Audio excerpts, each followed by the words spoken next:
지난주에 우리는 한 어머니의 요구와 그에 대한 주님의 답변을 통하여 제자들의 연약함을 살펴보았고, 그 연약함 속에서도 제자들을 향한 주님의 신뢰를 살펴보았습니다. 우리가 오늘 본문을 더 잘 이해하기 위하여 지난주의 내용을 다시 한번 생각해 볼 필요가 있어서 지난주의 내용을 다시 한번 생각하고 오늘 본문으로 넘어가겠습니다. 세베대의 아들, 살로메가 야고보와 요한을 데리고 예수님께 나와서 무릎을 꿇으며 한 가지를 간청했습니다. 주님의 나라가 임할 때 한 사람은 주의 좌편에, 한 사람은 주의 우편에 앉게 해달라고 구했습니다. 그런데 거기에 대하여 주님은 너희가 구하는 것을 너희는 알지 못한다 라고 대답하셨습니다.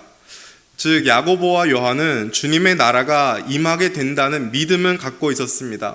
그런데 동시에 그들은 주님의 좌편과 우편이라는 그 영광과 권리의 자립만을 바라보고 예수님의 십자가 죽으심과 고난에 대해서는 생각하지 않았습니다.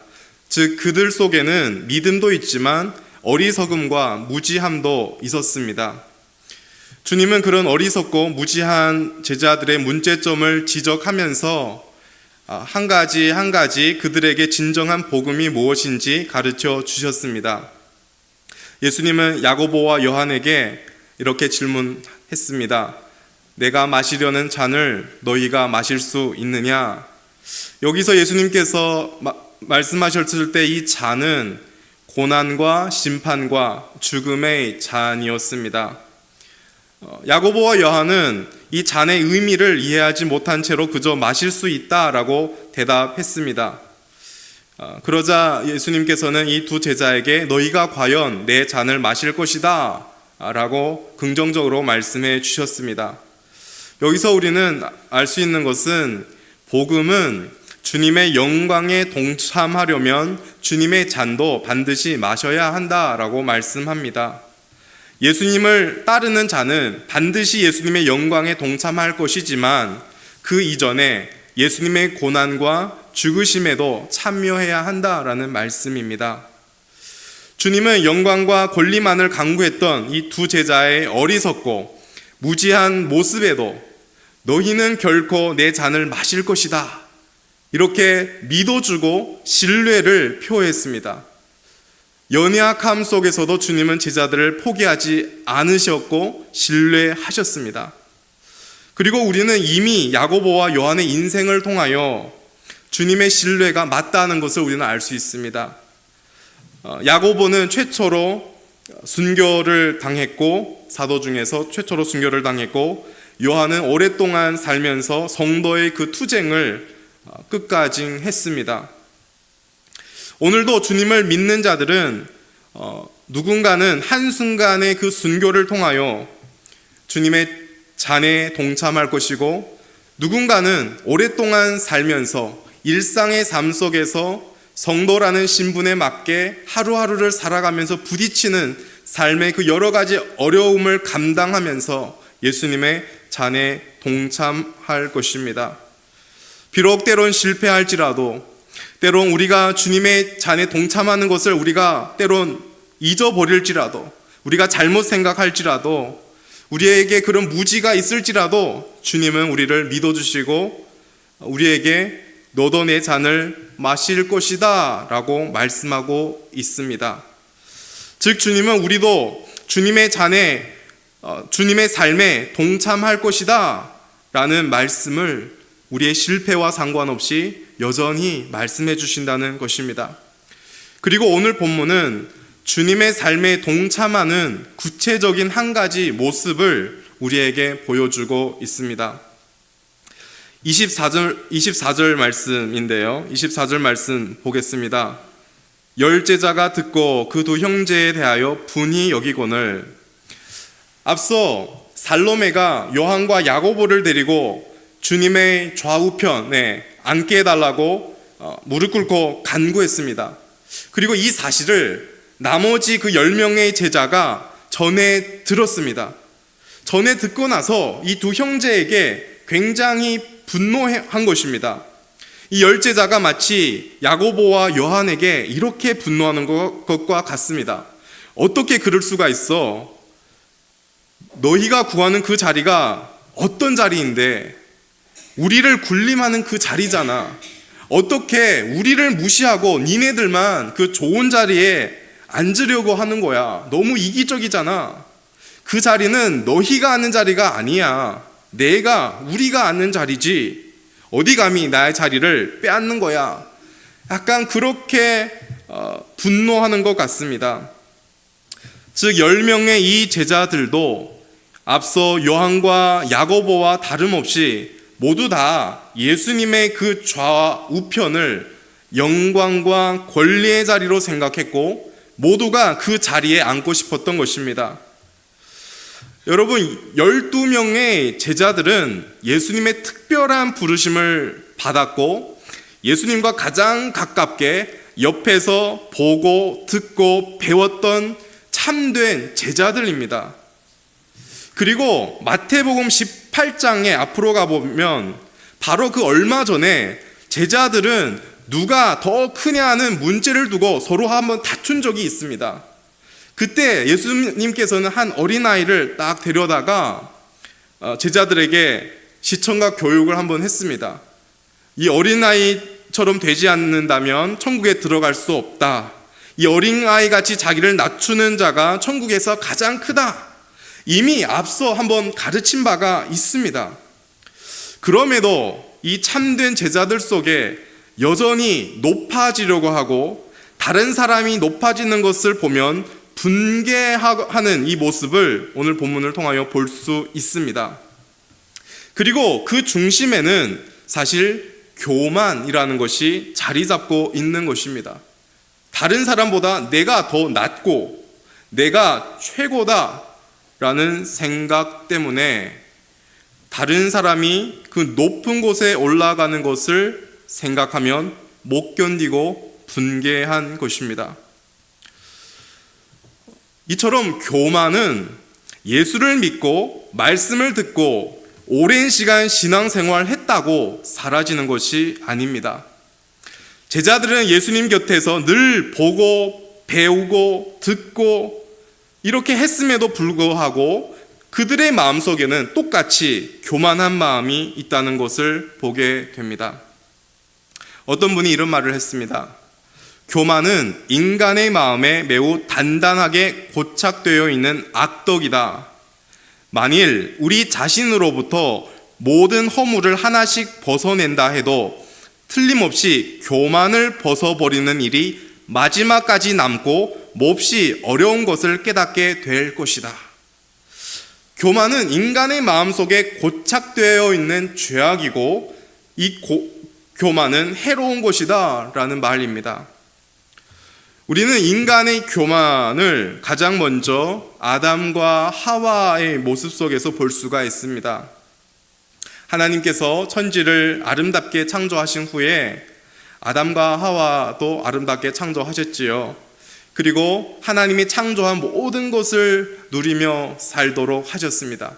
특히 에덴 동산에서 모든 나무의 열매를 임의로 먹게 하셨습니다. 그런데 한 가지, 아담과 하와로 하여금 그 모든 복의 근원은 하나님으로부터 왔다는 것을 기억하기 위하여 선악을 알게 하는 선악과 나무의 그 열매를 먹지 말라라고 한 가지 명령만 하셨습니다. 그런데 아담과 하와는 뱀의 유혹 앞에서 결론적으로 하나님의 명을 어기고 선악과 열매를 따먹고 말았지요. 여기서 아담과 하와가 왜 선악과 열매를 따먹었을까? 그 이유에 대하여 한번 생각해 보겠습니다. 어떤 이유로 선악과 열매를 따먹었을까요? 사실 뱀이 유혹한 말에 답이 있습니다. 뱀이 뭐라고 유혹했는지 들어보십시오. 뱀이 여자에게 이르되 너희가 결코 죽지 아니하리라. 너희가 그것을 먹는 날에는 너희 눈이 밝아져 하나님과 같이 되어 선악을 알 줄 하나님이 아심이라. 무슨 말입니까? 아담과 하와는 죽지 않고 하나님과 되고자 하는 그 교만 때문에 하나님의 명령을 어긴 것입니다. 진정한 창조주 되신 그 하나님을 버리고 내가 내 인생의 하나님이 되고자, 내가 주인이 되고자 하는 교만 때문에 하나님의 명을 어긴 것입니다. 그리고 그 교만 때문에 아담과 하와의 인생뿐만 아니라 모든 인류의 인생은 죽음과 비참함이 찾아온 것입니다. 교만 때문에 큰 해를 당한 대표적인 예를 또 한 가지 들 수가 있습니다. 여호수아가 이스라엘 지도자가 되어서 이스라엘 백성들을 데리고 가나안 땅에 들어갔습니다. 가나안 땅에 들어가자마자 두 개의 전쟁을 치르게 됐는데 하나는 여리고성 전투이고 하나는 아이성 전투입니다. 여러분 다 잘 아시겠지만 여리고성은 튼튼한 성이고 난공불락의 그런 요새와 같은 성이었습니다. 그런데 여리고성은 무너졌지요. 어떻게 해요? 이스라엘 백성들이 하나님의 말씀에 순종하여서 6일은 한 바퀴씩 돌고 7일째는 7바퀴 돌고 소리가 치니까 무너졌습니다. 여리고가 무너진 것을 보고 이스라엘의 이 사기가 하늘을 찌른 듯 했습니다. 얼마나 흥분됐겠습니까? 얼마나 신이 났겠습니까? 얼마나 힘이 났겠습니까? 그래서 여리고성 옆에 있는 아주 작은 그 아이성을 함락시키기 위해 또 나아갔습니다. 워낙 작은 성이라서 이들은 자신의 힘으로 이것을 이길 수 있다라고 생각했습니다. 그런데 결과는 패배였습니다. 어떻습니까? 아이성의 패배는 교만이 가져온 패배가 아닙니까? 하나님이 없어도 우리는 이길 수 있고 우리는 최고다. 우리의 힘으로는 할 수 있다라는 교만이 가져온 패배입니다. 마지막으로 신약 성경에서 교만이 가져온 또 한 가지 그 피해를 찾아볼 수가 있습니다. 고린도전서 1장에 보면 우선 고린도 교회는 여러 가지 문제가 있는 교회였습니다. 그리고 1장에서부터 고린도 교회 여러 문제 중에 한 가지 문제를 언급하고 있습니다. 바로 파별 문제입니다. 어떤 사람은 나는 바울에 속한 자라고 말하고 어떤 사람은 아볼로에게 속한 자, 어떤 사람은 게바에게, 어떤 사람은 그리스도에게 속한 자라고 말을 하고 있습니다. 그들이 그렇게 말했던 이유는 아마 그들이 그런 사람들에게 영향을 받고 회심을 했던 것입니다. 그래서 자신에게 영향을 끼친 그 사람이 최고라고 말하는 것입니다.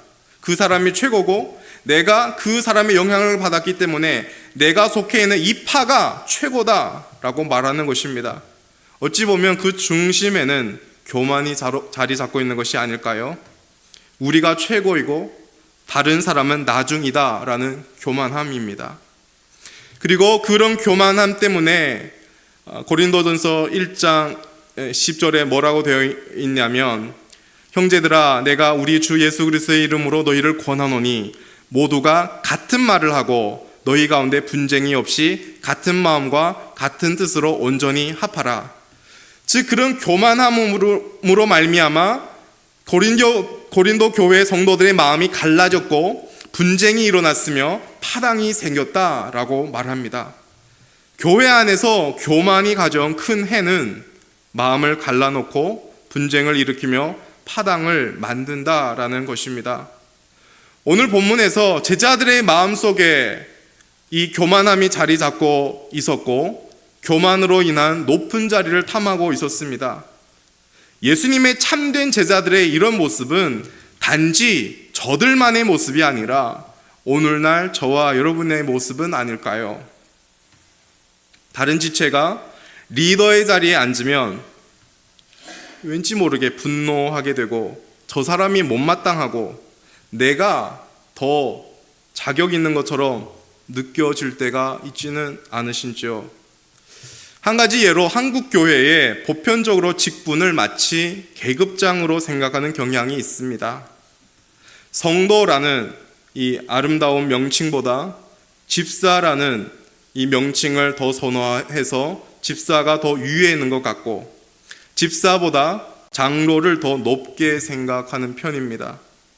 자매님들, 여성분들은 집사보다 권사가 더 큰 위치에 있다라고 생각하지요.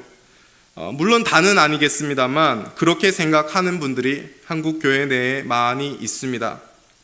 그래서 누군가가 직분을 받으면 저 사람은 자격 없는 것 같고 어떻게 저 사람이 직분을 받을 수 있는가 하면서 분할 때가 있습니다.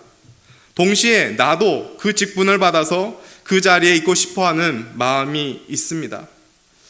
그런 모습이 오늘 본문에 나오는 제자들의 모습이고 오늘날 우리의 모습입니다. 그러나 우리는 교만이 가져오는 피해를 기억해야 합니다. 성경에 보면 잠언서 16장 18절에 이렇게 말하지요.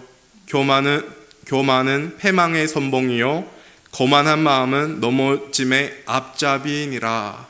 그리고 고린도전서 10장 12절에는 그런즉 선줄로 생각하는 자는 넘어질까 조심하라 이렇게 말씀하고 있습니다. 교만은 신자 안에 예수님을 오랫동안 믿었어도 신자 안에 가장 깊숙하게 자리 잡고 있는 죄악입니다. 교만은 큰 해를 가져옵니다. 오늘 본문 속에 이 제자들 안에 자리 잡고 있는 교만을 통하여 저와 여러분 안에도 교만이 자리 잡고 있지는 않는지 돌아보면서 주의 긍휼을 구하고 겸손함을 구하는 저와 여러분 되시길 소망합니다. 예수님은 야고보와 요한이 높은 자리를 구하는 것과 또 나머지 열제자가 분개하는 것을 보고 이 제자들을 불러다가 말씀하십니다. 가르치기 시작하십니다. 25절 말씀과 26절 전반부 말씀인데요. 여러분 눈으로 한번 보십시오. 예수께서 제자들을 불러다가 이르시되 이방인의 집권자들이 그들을 임의로 주관하고 그 고관들이 그들에게 권세를 부리는 줄을 너희가 알거니와 너희 중에는 그렇지 않아야 하나니. 예수님은 제자들 마음속에 자리 잡고 있는 교만함 그리고 높은 자리를 탐내는 그 마음을 아셨습니다. 그래서 예수님께서 그 문제점을 지적하시고 그 문제에 대한 해답을 주십니다. 제자들은 진정으로 크고 위대한 것이 어떤 것인지를 알지 못하고 있었습니다. 앞서 제자들이 이제 주님을 따르는 자에게 주님의 통치와 영광에 참여하리라라는 주님의 그 말씀을 들으면서 주님의 통치와 영광에 참여하는 것을 이 세상의 방식으로 오해하고 있었습니다. 그래서 주님은 지금 제자들에게 이방인의 집권자들은 이렇게 하지만 그런데 너희는 그렇지 않아야 한다라고 말씀하고 계십니다. 예수님께서 제자들의 잘못과 오해를 완전히 드러내시기 위하여 먼저 권력 그리고 높은 자리에 대한 이 세상의 통념에 대하여 말씀하십니다. 이 세상이 말하는 이 권력, 이 세상이 말하는 높은 자리, 이 세상이 말하는 영광이 무엇입니까? 25절에 이렇게 말을 하죠. 이방인의 집권자들이 그들을 임의로 주관하고 이방인, 곧 하나님을 알지 못하는 이 세상은 권세를 잡은 자들이 다른 사람을 자기 뜻대로 주관하려고 한다는 것입니다. 다른 말로 다른 사람을 자기 종으로 삼아서 그 사람들을 자기 마음대로 부리려고 한다는 것입니다. 또 25절 후반절에 이렇게 말씀합니다. 그 고관들이 그들에게 권세를 부리는 줄 너희가 알거니와. 이 세상에서 크고 대단한 사람으로 인정받는 사람들은 큰 자로서의 큰 권위를 가지고 다른 사람을 억압하고 짓누른다라는 말씀입니다. 쉽게 말해서 세상에서 큰 자들은 섬김을 받으려 하고 높임을 받으려고 한다라는 말씀을 하고 있는 것입니다. 세상 사람들이 생각하는 권위와 영광이 이렇다는 것은 누구나 다 아는 상식이 아닙니까? 그리고 이 권위와 지위에 대한 욕망은 어린아이부터 어른에 이르기까지 몸에 배어 있습니다. 누구도 떨쳐낼 수 없는 뿌리 깊은 것입니다. 본능에 가까운 것입니다. 우리의 아이들을 한번 생각해 보십시오. 우리가 아이들에게 가르치지도 않았는데 아이들은 혼자서 남들보다 더 뛰어나야 하고 최고가 되어야 한다는 생각을 합니다. 그들이 그냥 잘하고 이 세상 한복판에서 살다 보니까 큰 자가 되고 높은 자리에 올라야만 만사가 편하고 좋다는 것을 자연스럽게 배우게 됩니다. 오늘도 이 세상은 우리에게 1등이 아니면 살아남지 못한다라고 말을 하고 있습니다. 오늘도 많은 사람들은 밤을 새가면서 열심히 공부를 하는 이유가 어디에 있습니까? 또 고생을 하면서 부모로서 그 모든 어려움을 감수하면서 자식을 공부시켜서 좋은 대학에 보내려고 애를 쓰는 이유가 무엇입니까? 정치인들이 선거 때마다 겸손한 듯 허리를 굽히고 인사하는 이유가 어디에 있습니까? 크게 되어서 높은 자리에 앉아서 모든 사람 위에 군림하여 섬김과 높임을 받고자 함이 아닐까요? 그러나 예수님께서는 제자들을 향하여 세상은 그렇지만 너희 중에는 그렇지 않아야 한다 라고 말씀하십니다. 즉 나를 믿고 따라오는 너희는 이런 세상의 통념과는 달라야 하지 않는가? 달라야 한다 라고 말씀하는 것입니다. 그렇다면 예수님을 믿고 따르는 자의 모습은 어떠해야 할까요? 26절 후반절과 27절 말씀입니다. 26절 후반절, 너희 중에 누구든지 크고자 하는 자, 여기부터 우리 한번 읽어보겠습니다. 시작. 너희 중에 누구든지 크고자 하는 자는 너희를 섬기는 자가 되고 너희 중에 누구든지 으뜸이 되고자 하는 자는 너희의 종이 되어야 하리라. 아멘. 예수님께서 지금 제자들에게 이 세상의 통념과 정반대되고 완전히 다른 천국의 새로운 가치관을 말씀하고 계십니다. 이 세상은 섬김을 받는 것이 크고 대단한 일이라고 생각하지만 세상에 그런 것은 잘못된 것이다 라고 말하는 것입니다. 천국은 종의 위치로 낮아져서 섬기는 그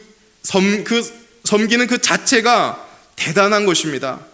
천국에서는 섬김이 가장 위대한 일이다 라고 말씀합니다. 천국에서는 자기를 낮추어서 다른 사람을 섬기는 자가 으뜸이 되는 자고 높은 자며 최고가 되는 것이다 라고 말씀합니다. 이것을 다른 말로 천국에서는 자기를 낮추어 희생하고 섬기는 자리가 곧 권위의 자리이고 영광의 자리라는 것입니다. 그러나 제자들은 여러 번 이와 같은 내용을 대하여 가르침을 받았지만 아직도 저들은 세상적인 통념에 머물러 있습니다.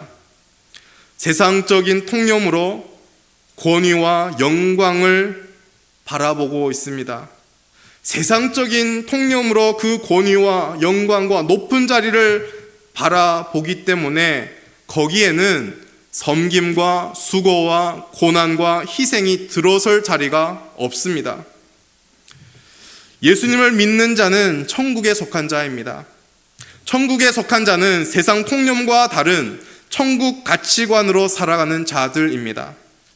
천국에 속한 자는 높고 큰 자가 되는 것에 대한 생각이 바뀌어야 하고 섬김에 대한 생각도 바뀌어야 됩니다. 여러분, 수고와 고난과 희생을 마다하지 않고 섬기는 그 자리가 주님이 말씀하신 으뜸의 자리이고 높은 자리이며 영광의 자리라는 것을 기억하시기 바랍니다. 예수님은 제자들에게 단지 지금 천국의 가치관이 이렇다 그냥 말로만 가르치신 것이 아닙니다. 예수님은 이 땅에 오셔서 천국의 가치관이 무엇인지 말씀으로 하셨을 뿐만 아니라 그렇게 살아내심으로 그 삶을 보여주셨습니다. 28절 말씀입니다. 28절 말씀 함께 읽겠습니다. 시작. 인자가 온 것은 섬김을 받으려 함이 아니라 도리어 섬기려 하고 자기 목숨을 많은 사람의 대속물로 주려 함이니라. 아멘.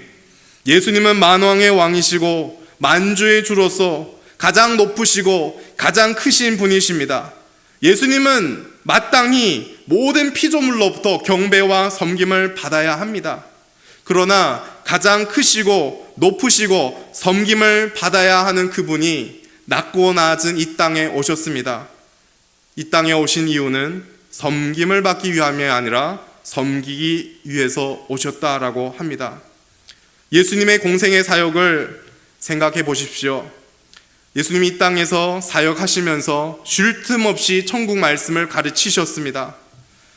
쉴 틈 없이 질병으로 아파하는 자들, 귀신 들린 자들 고쳐주심으로 섬기셨습니다. 배고픈 자들 어병이어와 칠병이의 기저귀로 먹이셨습니다. 그렇게 섬기셨습니다. 예수님 늘 섬기셨습니다. 자신의 정력을 투자하면서 쉼을 포기하면서 희생을 감수하시면서 늘 섬김의 자리에 계셨습니다. 심지어 십자가의 죽음을 앞두고 계시면서 오늘 본문에 나오는 이 세상의 높은 자리를 탐하는 제자들을 여전히 섬기셨습니다. 바로 요한복음 13장에 나오는 제자들을 향한 세족식입니다. 선생이고 주님이신 분, 가장 높으신 분, 만왕의 왕, 만주이신 분이 종의 위치로 낮아져서 제자들의 발을 씻김으로 섬기셨습니다. 그리고 예수님의 섬김의 절정이 무엇입니까? 자기 목숨을 많은 사람의 대속물로 주신 것입니다. 여기서 대속물이라는 말은 포로된 자를 구출하기 위해 지불하는 대가 또는 노예를 풀어주기 위해 대신 지불하는 값을 가리킵니다. 우리 모두는 하나님께 죄의 빚을 진 자들입니다. 마치 마태복음 18장에 나오는 주인에게 10,000달란트 빚진 종과 같습니다. 갚을래야 갚을 수 없는 죄의 빚을 가진 자들이 저와 여러분입니다. 또한 우리는 그 죄성이 있기 때문에 스스로 우리는 자신의 이 죄를 속죄할 수 없을 뿐만 아니라 우리는 인생을 살아가면서 그 죄성으로 말미암아 죄의 빚을 더해가는 존재들입니다. 하루하루 살아가면서 죄의 빚이 점점 늘어나는 존재입니다. 우리 스스로 갚을 수 없는 죄의 빚을 대신 갚으시려고 예수님께서 이 땅에 오셨고 그 빚을 대신 갚으시려고 십자가를 지시고 십자가에서 돌아가셨습니다. 따라서 한마디로 예수님이 우리를 향한 섬김의 절정은 예수님의 십자가입니다. 십자가의 죽으심입니다. 예수님의 십자가의 죽으심 때문에 저와 여러분에게 더 이상 갚아야 하는 죄는 없습니다. 하나님은 십자가에 달리신 예수 그리스도 때문에 우리의 죄를 용서해 주셨습니다. 뿐만 아니라 더욱더 적극적인 측면에서 그리스도의 십자가의 이 섬김 때문에 우리가 하나님의 자녀가 되었고 우리가 하나님을 아버지라고 부를 수 있으며 우리는 하나님의 모든 유업을 받을 수 있습니다. 갈라디아서 4장이 말씀하는 것입니다. 여러분, 우리 천은교회는 오이상 목사님이 위임하면서 제3기 사역이 시작되었습니다. 지금 우리 천은교회는 일꾼 세우는 굉장히 중요한 일을 눈앞에 두고 있습니다. 교회의 일꾼 세우는 일은 중요하고도 복된 일입니다.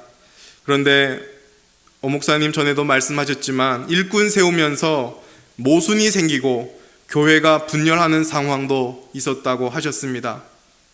일꾼 세우는 일이 교회에 있어서 너무 중요하고 복된 일이기 때문에 마귀가 틈을 타지요. 특히 마귀는 인간의 생각의 틈을 타는데 교회의 직분을 세상 통념으로 생각하게 만듭니다. 일꾼 세우는 이 중요한 일을 앞두고 오늘 우리에게 주어진 이 본문 앞에서 우리는 한번 생각해 보아야 합니다.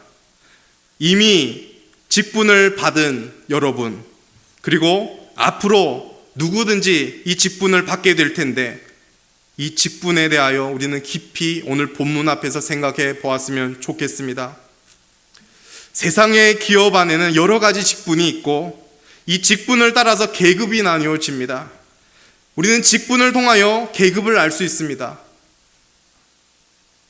차장, 부장 이런 직분을 통하여 우리는 누가 더 큰지 바로 알 수 있습니다. 그런데 교회 직분은 이런 세상의 직분과 완전히 다릅니다. 계급이 아닙니다. 오늘 본문 28절에 인자가 온 것은 섬김을 받으려 함이 아니라 도리어 섬기려 하고, 이 말씀 속에 섬기다 라는 헬라어 원어는 디아코노스인데 이 단어는 일꾼, 시종, 하인 이런 뜻이 들어있습니다. 그리고 중요한 것은 뭐냐면 이 디아코노스, 섬기다는 말에서 집사라는 이름이 유래되었습니다. 즉 집사는 자신을 낮추어서 섬기는 자를 가리키는 것입니다. 집사라는 이 직분뿐만 아니라 교회에 주어진 모든 직분이 그렇다는 것입니다. 여러분, 교회에서 직분을 받은 것은 영광스러운 일입니다. 집사라는 직분, 권사라는 직분, 장로라는 직분, 목사라는 직분은 영광스러운 것입니다. 그런데 기억할 것은 직분 그 자체로서 권위 있고 높기 때문에 영광스러운 것인 결코 아닙니다.